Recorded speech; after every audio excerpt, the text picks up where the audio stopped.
Hemen bildu garen sindikatuok, ELA, LAB eta ESK, gure esku dagoen guztia egingo dugu, lan zentroak babesteko eta Sidenorreko zein azpikontratetako lanpostuak defendatzeko.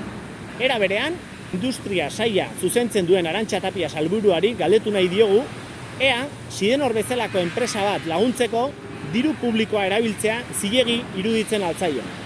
Baita Sidenorreko langileek eta azpikontratetakoek soldata jeistea egokia iruditzen altzaion, enpresak azken urteetan izan dituen irabaziak, dibidenduen banaketa basatia eta zuzendaritzako kideek izan duten soldata kontutan hartuta.